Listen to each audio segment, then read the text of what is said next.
program literasi. Nah, terkait dengan hasil observasi dengan teman sejauh, apakah udah bisa Mas dengan hasil observasinya? Boleh saya lihat?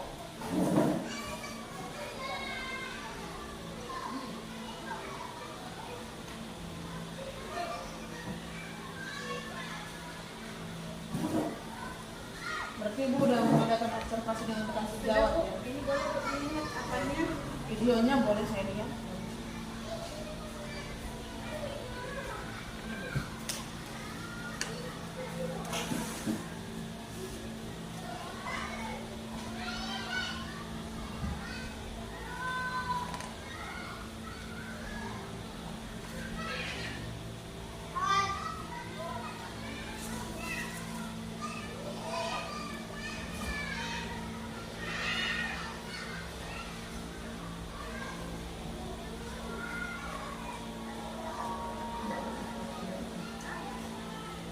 Pas itu Ini perahu.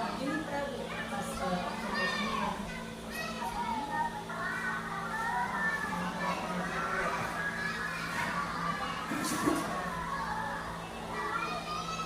Oke, nah sekarang kita ke bagian inti pendampingan, yaitu penerapan aksi nyata modul 3.1, yaitu apa itu Bu? Satu yaitu pengambilan keputusan berbasis yang bertanggung sebagai Pengambilan keputusan yang bertanggung jawab yang berbasis nilai kebajikan.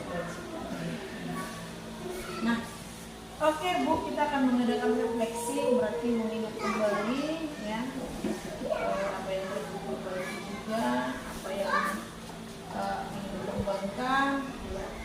Nah, berdasarkan hasil pemetaan yang sudah dilakukan, bagaimana hal tersebut, Ibu kan sudah memetakan ya, bagaimana hal tersebut mempengaruhi proses pengambilan keputusan yang dilakukan. Tentunya Ibu sudah mengalami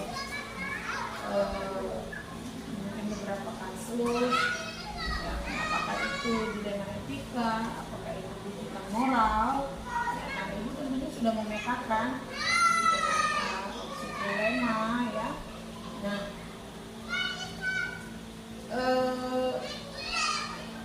bagaimana hal tersebut dapat mempengaruhi atau memberi pengaruh dalam proses keputusan yang dilakukan. Jadi pada modul itu di situ saya mengalihkan suatu kasus di mana kemarin ada seorang kami saya ceritakan sedikit. Si Fajar ini adalah murid yang kita sebutkan menggunakan ini sangat benar sekali. Jadi si Arif ini adalah anak yang saat tiba mau kenaikan kelas sebenarnya pengetahuan anak itu belum ada untuk naik kelas. Akan tetapi apabila anak ini tidak naik kelas, nanti akan mempengaruhi kehidupannya dia. Jadi kalau memang pengetahuannya dia gimana, dia belum bisa menulis, dia belum bisa membaca. Akan tetapi kalau kita gunakan dia di kelas 1, menurut dia sudah semakin kuat. Karena sebelumnya pun bisa kelas. Jadi dia tidak bisa mengikuti pengetahuan. Jadi di situ terjadi di mana paradigma yang saya alami itu adalah masa pengadilan atau melawan rasa kasihan. Jadi saya masih bertanya kepada sekolah bagaimana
biar nanti bisa berubah